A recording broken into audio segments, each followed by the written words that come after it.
barokah ini dibawakan kepada anda oleh Pertubuhan Mihrab.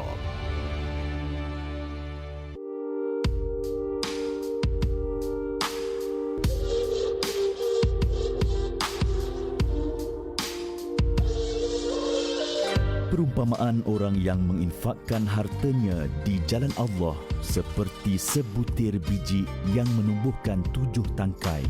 Pada setiap tangkai ada 100 biji. Surah Al-Baqarah ayat 261.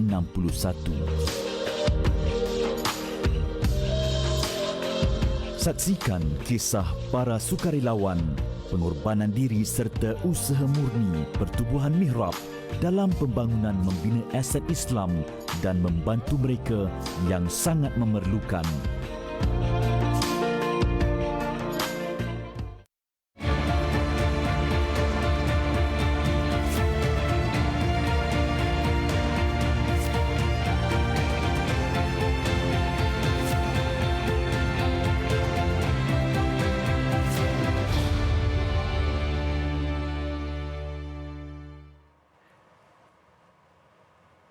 Assalamualaikum warahmatullahi wabarakatuh. Kita bertemu petang Khamis ini jam 6 petang secara langsung di TV Al-Hijrah bersama saya Fahrin Ahmad, dan anda sedang menyaksikan program terbaru di TV Al-Hijrah iaitu Barokah, dan hari ini istimewa dibawakan oleh Pertubuhan Mihrab. Dan hari ini kita akan berbicara mengenai pendidikan, di mana pendidikan merupakan satu pelaburan yang bukan sahaja dapat menjamin kemakmuran negara, tapi juga melahirkan modal insan yang berilmu, berpengetahuan dan berkemahiran tinggi pada masa akan datang. Dan pada hari ini insyaAllah fokus kita adalah untuk mengenal pasti cabaran-cabaran terhadap pembangunan pendidikan pelajar yang tinggal di kawasan luar bandar. Baik, di studio Al-Hijrah yang serba indah ini, dua orang tetamu yang segak kacak bergaya bersama saya pada hari ini. Baik, tanpa melengahkan masa, kita perkenalkan mereka. Di sebelah saya ini dah lama rindu saya pada beliau. Ini dia Ustaz Nazri Johani, penyanyi nasyid terkenal yang berasal dari Ranau, Sabah. Iya, betul. Ustaz, apa khabar Ustaz? Alhamdulillah. Sihat Sihat seadanya. Senyumnya terus manis. Alhamdulillah.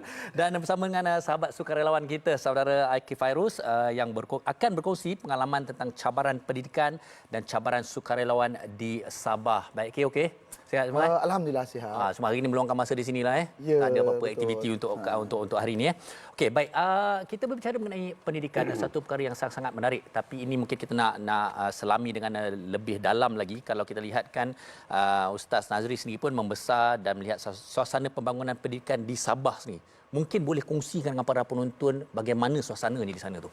Ya, alhamdulillah, Sabah sebagai sebuah negeri yang membangun memerlukan masa yang panjang untuk menyediakan pendidikan yang bagus.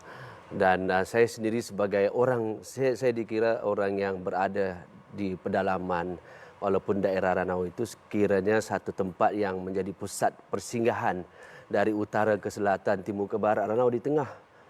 Peta Sabah tu Ranau di situ. Sebab itu kebetulan Gunung Kinabalu di sana. Dia jadi pelancongan. Okey.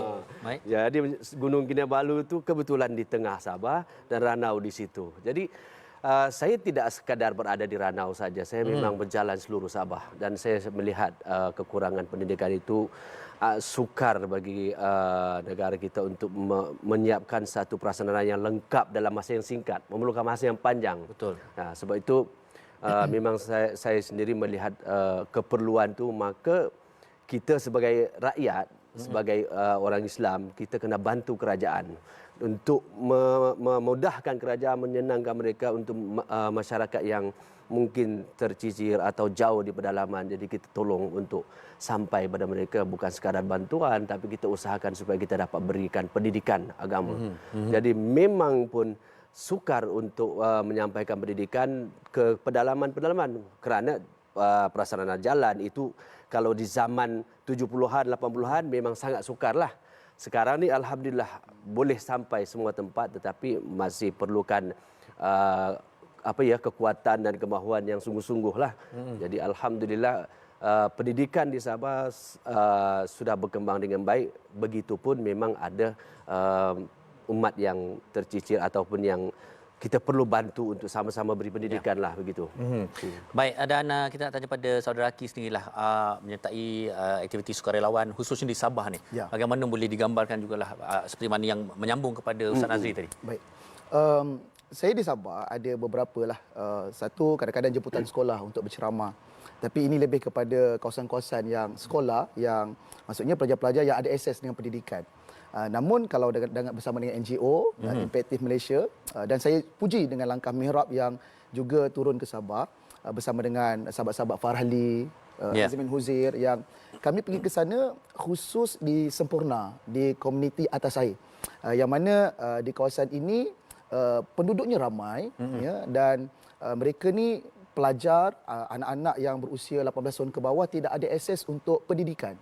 Mereka tak dapat pergi ke sekolah, ada macam-macam faktor lah, terutama masalah dokumentasi, surat beranaknya dan sebagainya. Jadi bila kami pergi ke sana, kami cuba membimbing anak-anak ini dengan buat sekolah, ya. Cuma kekangannya adalah bila mana kita bina sekolah, ya, untuk pelan jangka panjang, untuk pengurusannya, mencari volunteer guru-guru di situ.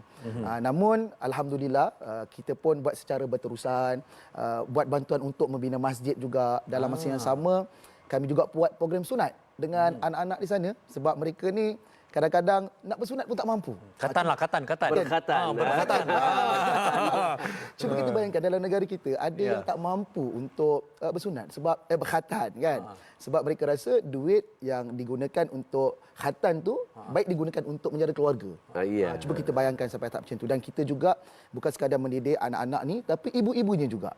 Sebab kami di sana, macam saya sendiri, fokus juga kepada ibu-ibu untuk mendidik mereka. Sebab kita tahu kelahiran mereka ni boleh kata anak ramai. Jadi dalam masa sama kita ajar berkaitan dengan kemiskinan haid, ya, berkaitan dengan penggunaan pad, menstrual cup dan sebagainya.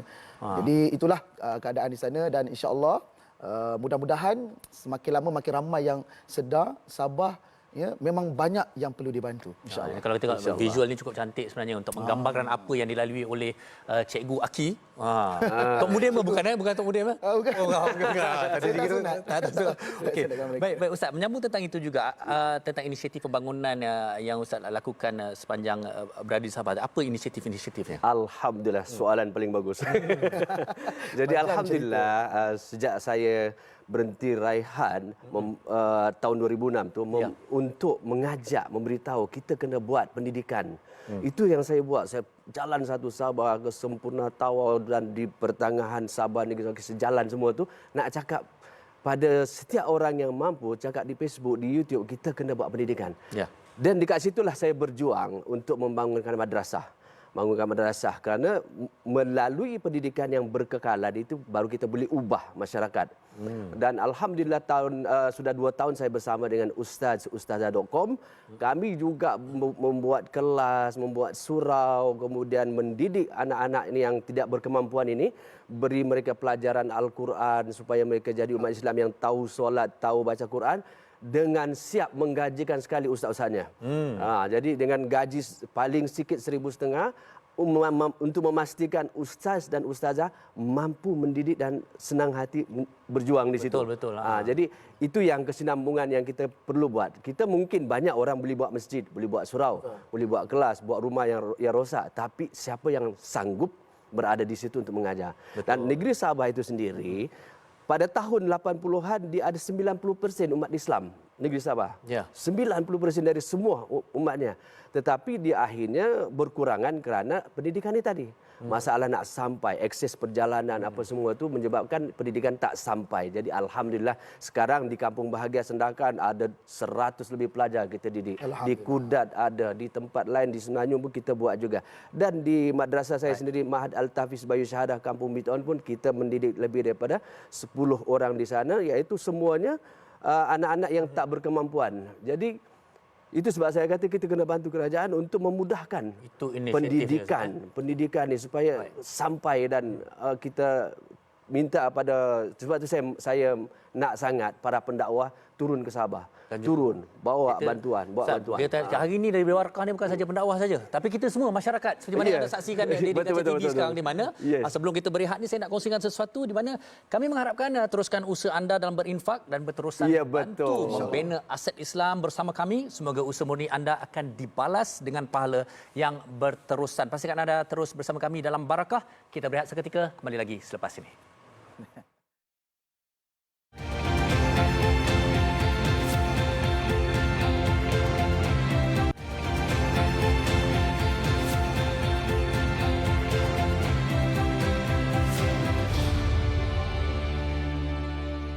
Bayangkan masjid dan surau yang kita bina bersama-sama ini, pahalanya akan mengalir tidak putus-putus kepada kita walaupun kita telah berbaring di dalam kubur nanti. Kalau anda ingin menyumbang, boleh terus menyumbang bersama Pertubuhan Mihrab untuk kita uruskan segala semua sumbangan anda.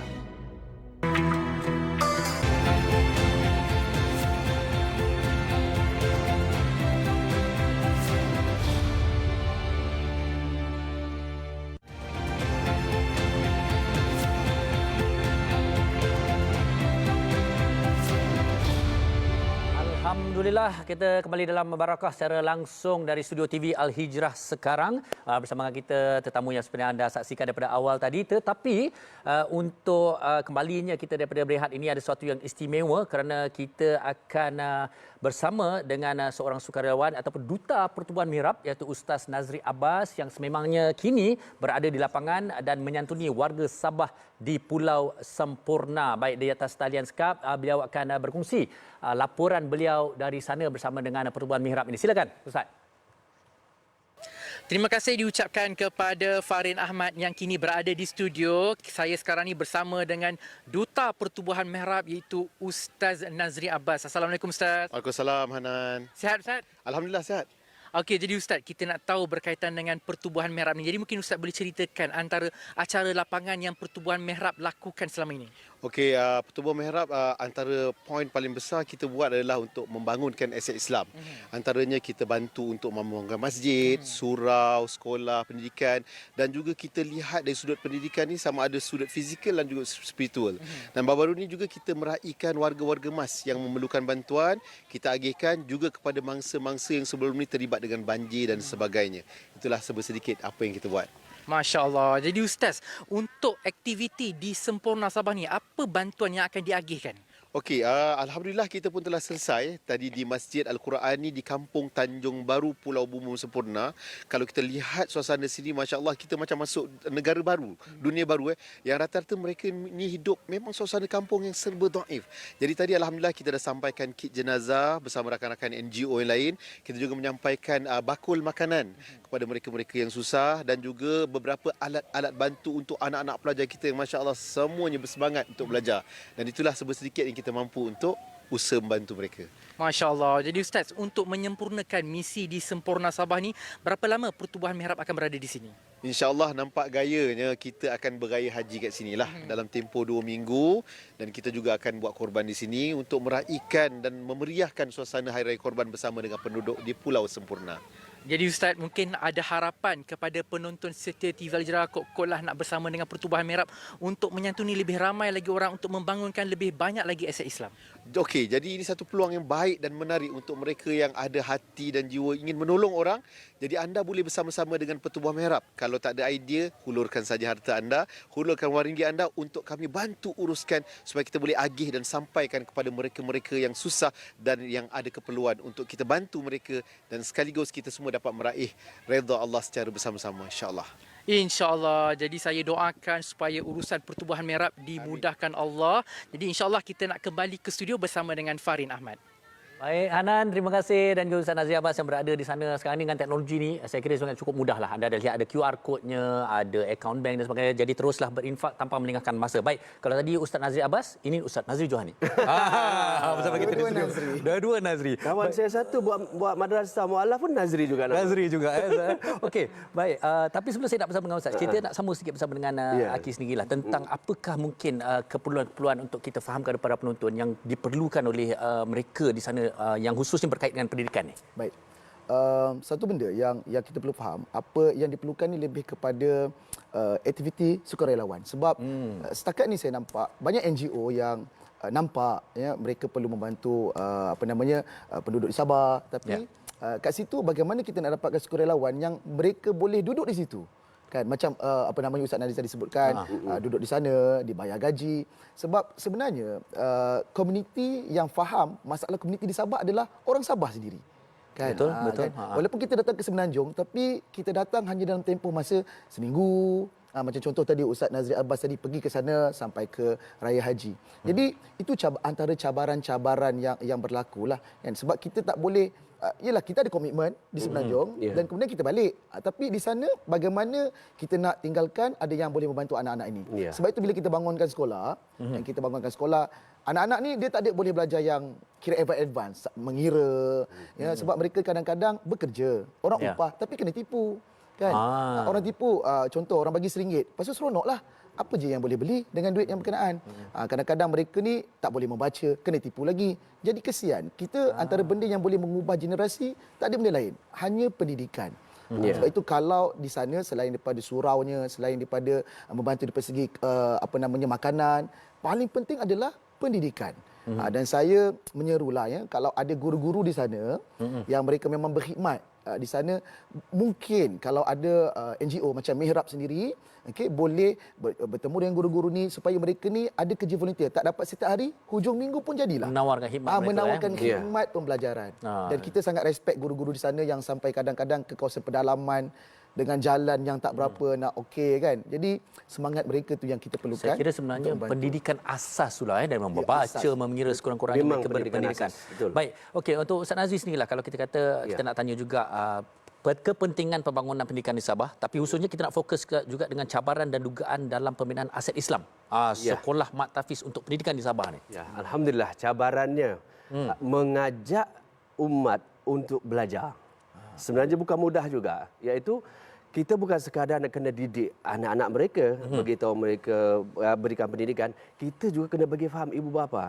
Sebab masalah prihatin ibu bapa juga menyebabkan anak-anak tidak dapat pendidikan, anak-anak tidak ada dokumen. Ini masalah daripada ibu bapa.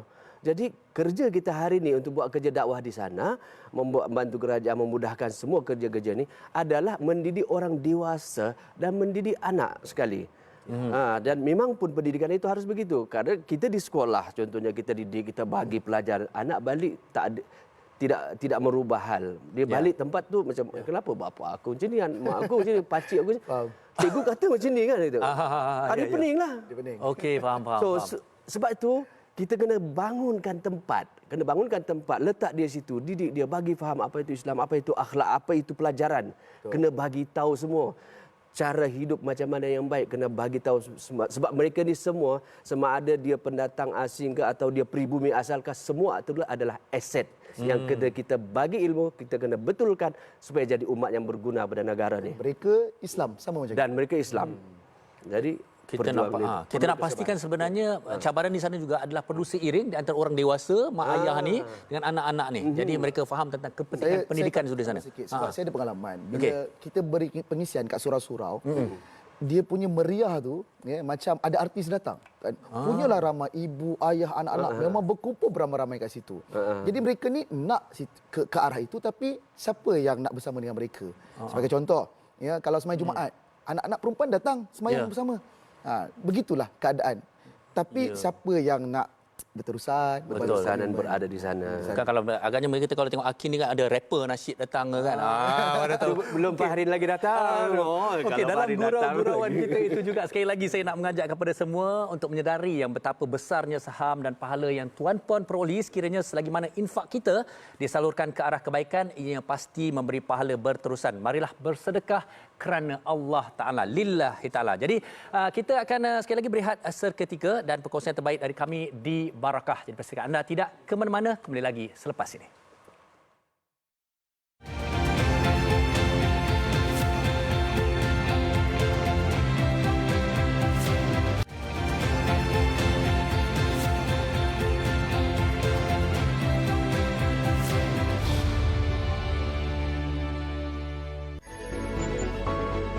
Rasulullah sallallahu alaihi wasallam pernah ditanya, sedekah apa yang paling utama? Baginda menjawab, sedekah di bulan Ramadan. Hadis riwayat Tirmizi. Berinfaklah menerusi pertubuhan mihrab. Sumbangan anda akan disalurkan kepada golongan sasar dan menaik taraf aset-aset Islam di Malaysia.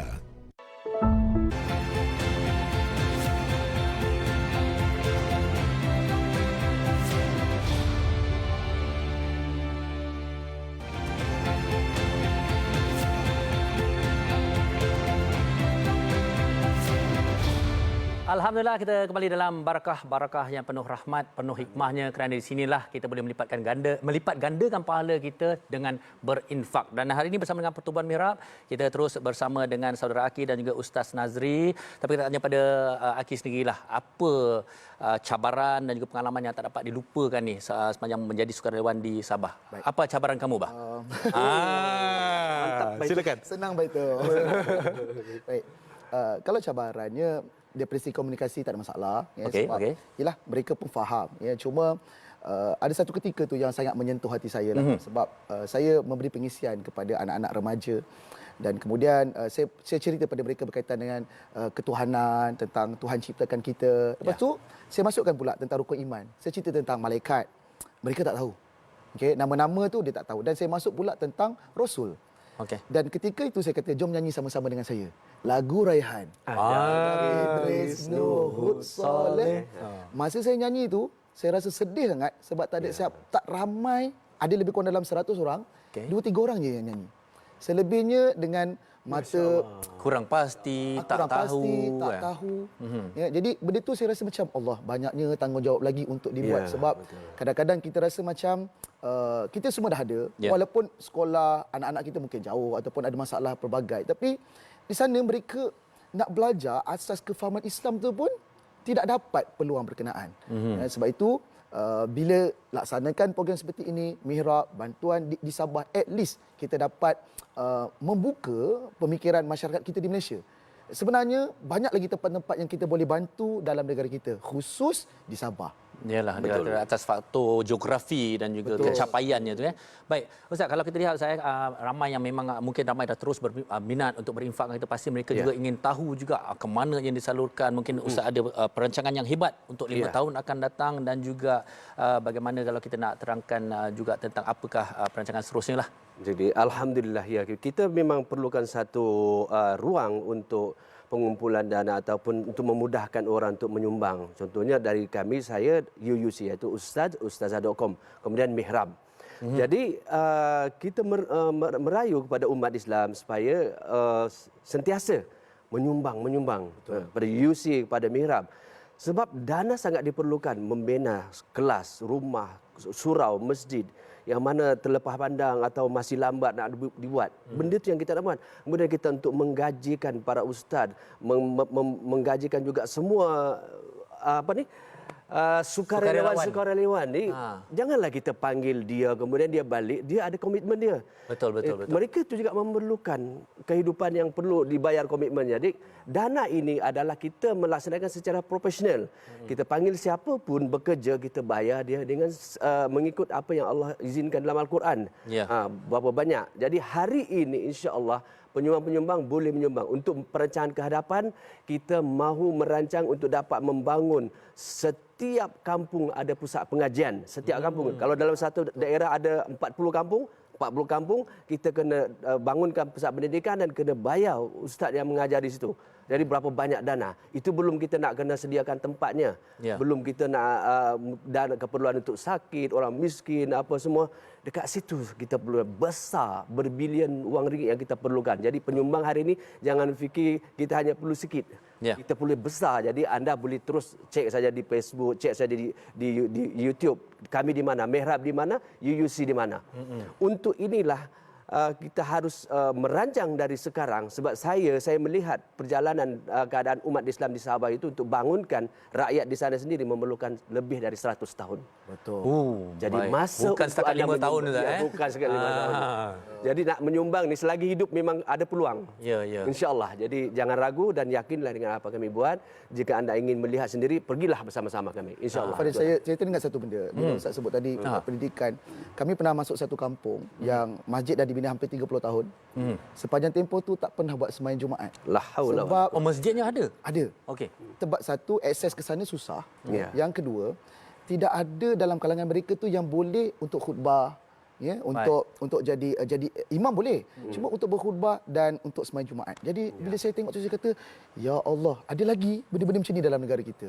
Jadi itu nak beritahu betapa seriusnya isu ni, dan seperti Ustaz Nazri sebutkan, berbilion untuk kita bantu. Ya, bukan setakat 5 tahun, 100 tahun pun saya kira akan berterusan. Jadi saya kata satu yang sangat indah sebenarnya. Mereka adalah perantara, tapi kita ini yang mungkin tidak mampu turun ke lapangan. Ada cara kita untuk membantu dan menyumbang ke arah usaha-usaha murni ini. Seperti mana yang anda lihat di kaca TV anda, itulah cara paling mudah untuk anda bantu dan berinfak bersama dengan Barakah dan juga Pertubuhan Mihrab pada hari ini. Baik, selesai perbincangan kita untuk hari ini. Terima kasih sekali lagi saya ucapkan kepada tamu kita, Sama-sama. Ustaz Nazri dan juga saudara Aki, satu perkongsian yang cukup menarik. Saya kira menarik perhatian orang ramai untuk lebih memahami tentang keperluan pendidikan di Sabah. Jadi sama-sama kita berinfak, meningkatkan bebanan yang ditanggung mereka yang memerlukan. Terima kasih juga kepada para penonton yang bersama dengan kami sepanjang 30 minit secara langsung di TV Al-Hijrah untuk Barakah, sehingga kita bertemu lagi pada hari dan waktu yang sama, insya-Allah, bersama saya Fahrin Ahmad, untuk terus kita melipat gandakan pahala kita, insya-Allah. Assalamualaikum warahmatullahi wabarakatuh. Waalaikumsalam warahmatullahi taala wabarakatuh.